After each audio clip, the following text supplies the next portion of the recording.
welcome to a new video with Yonggi-baka, the courageous idiot who loves anime. Can we talk? God damn it, I hate it when somebody starts a conversation with that line. Anxiety always goes from 0 to 100 real quick. Anyway, what's been up, man? How's your daughter? My girlfriend's pregnant too. I'm about to be a father. If I have a daughter, guess what I'm gonna name her? I'm gonna name her Bonnie. Sometimes when I write the scripts for these videos, song lyrics just hijack and take over. Anywho, how have you been doing? Have you been watching a lot of new anime? Or maybe you've been watching my videos? Just want to mention that watching, liking, commenting, and subscribing is all free. I meant it though. About chatting.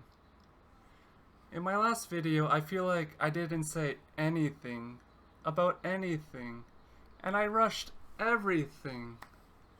There's a lot that I want to talk about, especially the 3 anime mentioned that are currently coming out this spring season.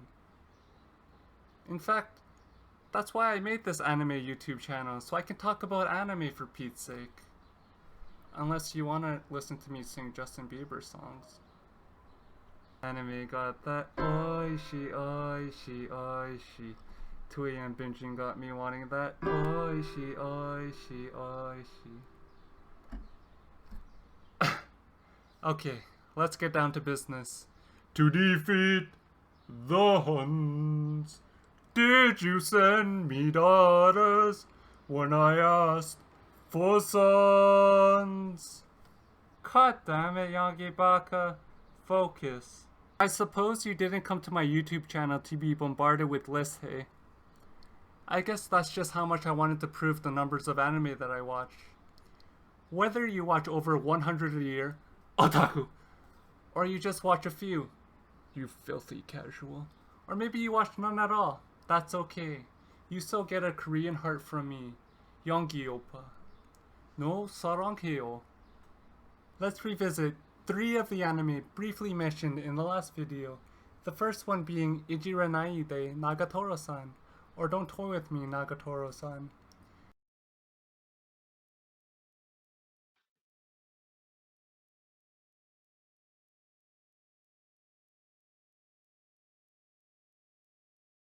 The anime focuses on an upperclassman or senpai named Hachioji and his junior, Nagatoro. Now, I don't think the anime or Nagatoro ever make reference or use his full real name, so I'll just be referring to him as Senpai in this video moving forward. Maybe it'll be a end of season romantiku reveal. Senpai is kind of an unsociable loner otaku with Hey! He spends all of the time in his art club and alone in the art room drawing. I can't even draw, okay? Just wanted to mention that in almost every other similar anime that I've watched, no list involved, they make the reference that you need at least 4 other members to create and form a student group. Now, I don't think I remember ever seeing anybody else in Senpai's art club, if it is indeed a real thing. Senpai sus. I suppose they did that to really emphasize just how much of a loner and unsociable Senpai really is. Different strokes for different folks, I guess. I mean, who am I to blame? When I was in high school, I spent all of my free time rushing home to play Call of Duty and kill slimes on MapleStory. One day, when Senpai's in the library, alone, because he's a loner, in waltzes Nagatoro and her 2 friends, Tweedledee and Tweedledum. Tweedledum pretty much echoes and copies everything that Tweedledee says, so that's why I give them the silly moniker. The 3 of them all stumble upon one of Senpai's drawings and they lambaste him with jeers about how creepy and perverted he is, which back in high school is pretty huge. Can anyone else relate to being called a creep and a... Yeah, I can't either. How creepy, right? Throughout the series, and as I record this, I believe there are 9 episodes out, Nagatoro and Senpai begin to spend a lot more time with each other both inside and outside of the school. and our dear senpai slowly, and I just want to emphasize slowly, becomes much more of a normal human, much more of a normal student, becoming more sociable, and I use the term very liberally here, becomes more sociable with Nakatoro Son, Tweedledee, and Tweedledum. Ah, high school. A time of adolescence, youth in full bloom, and budding romances. Also a time of being socially awkward and being too scared of admitting your feelings to your crush because you don't want to get crushed. Sound familiar? Back on topic, I really enjoyed a similar series called Teasing Takagi-san, which is an anime with a similar premise and is another slow burner. In this case, our male protagonist, Nishikata, tries to best his classmate, Takagi, in teasing, but is never quite able to do so. In the second season, Takagi dropped some serious hints and had me saying, "Oh girl, you get it, you go. But our male lead, Nishikata, just doesn't quite seem to take the hint and it goes right over his head. I will say, if any of these types of animes taught me anything, boys are really baka, aren't they? I can speak from personal experience.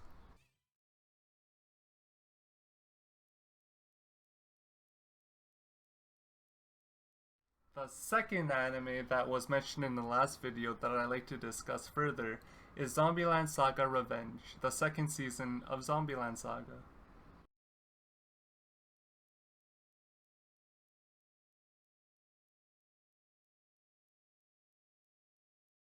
When I first decided to watch this anime, I thought it'd be similar to the movie that came out over a decade ago, Zombieland. But boy oh boy oh boy was I wrong. This anime is just as hilarious at times, and is such a touching and heartwarming experience, at times even very heart-wrenching. And to add to it, the anime has an OST, or original soundtrack, that absolutely slaps. This season shines a light on some of the characters who didn't receive as much time or attention in the first season, exploring their backstory, who they were, and the life that they lived prior to, before they, died.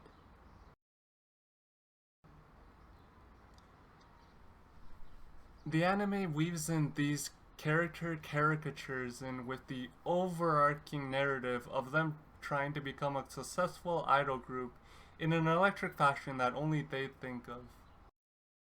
To preface, this anime continues the story of 7 zombie girls who are reanimated and brought back to life with the hopes of forming a successful idol group in the Saga prefecture. It's a true dead rags to undead stardom underdog story. It even follows the stages of group forming, storming, norming, and performing. Ha! Who knew that a high school gym class lesson would be relevant a decade later? Along the way, tensions begin to rise between Fran Chocho, their whimsical idol group name, and Iron Frill, the current #1 idol group in Japan. It becomes a large narrative of the story of Fran Chocho's rise to stardom. Regardless of whatever may happen in the future, the girls have time and time again proved that they can both believe in and lean on one another. Their neurotic manager Kotaro, who I, Yonggi-baka, associate and identify with the most, included. P.S. The voice actor who voices Kotaro in Zombieland Saga and Zombieland Saga Revenge also voices Hoyin Kyoma in Steins Gate, for those of you that may be interested. Honesty hour. I've never really been too big a fan of idol anime. I've seen a couple, but none of them have really made an lasting impression on me. That is until I began to watch both season 1 and 2 of Zombieland Saga, And I really say it shot up the ranks and subverted and surpassed all expectations of what an anime should be and what it can be. Because the girls are dead, let's face it, it leads to both very humorous and gut busting, like LOL moments that I found myself laughing out loud here in my room like a maniac. And as well, on the flip side, it also leads to very heartbreaking and heart wrenching moments as well. Because there's dead, there's a lot that they no longer can do, or you can't go back to the past and speak to those that you knew, or there's just moments like that that really break your heart. And I love the show for both its duality, the moments that will have me laughing off my ass, and then the moments that will have me sitting there in bed thinking, wow, holy crap, what kind of life am I living?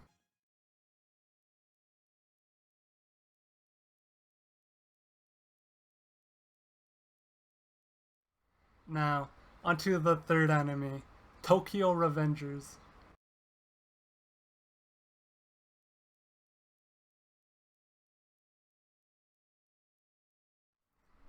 Takamichi, our meek and mild high schooler protag, finds out that the girl he loved back in middle school dies as a result of escalating gang violence in the area.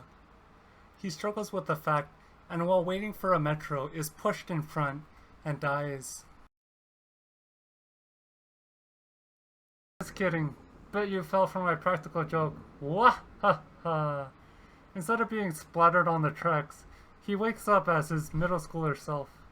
Now, some of you may be thinking, Yonggi-baka, isn't that just another erase? And for those of you living under an anime rock, Erase is another anime that has a similar premise, though I'd say that Tokyo Revengers is more action-based, whereas Erase is more of a murder mystery. I just hope that Tokyo Revengers won't let me down as hard as Erase did. Ah, Bakamo. Takamichi, our meek and mild high schooler protag, finds out that the girl he loved back in middle school dies as a result of escalating gang violence in the area.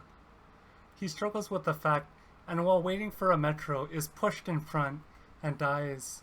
In middle school, Takamichi was quite the polar opposite to his high school self. He had blonde-dyed hair, was in a gang, and frequently found himself a part of schoolyard rumbles. This is where the balls to walls aspect comes in. He knows the future, so he does everything he possibly can to change it. Think back to all the slapping in the last video I posted, and multiply that to Takamichi getting beat up to a bloody pulp on numerous occasions. What makes me really feel for Takamichi is when he's placed into situations where it feels like everything that he's done up until that point was for nothing. To see such a punky and rambunctious character being reduced to tears, devoid of any spunk, is quite character breaking. His vulnerability and hopelessness is quite cathartic. It's in this state of hopelessness where Takamichi really begins to understand his own limitations, that he can't do everything, and he may not be able to save anyone. But with a supporting cast of friends to help him back onto his feet, he's able to carry on, and return even more brazen than before to take on both the literal and metaphorical fight. I'm sure at one point we've all shared the same wish of going back in time to redo certain things in our life, like buying Bitcoin for pennies on the coin. But like Elsa sings, I'm never going back, the past is in the past.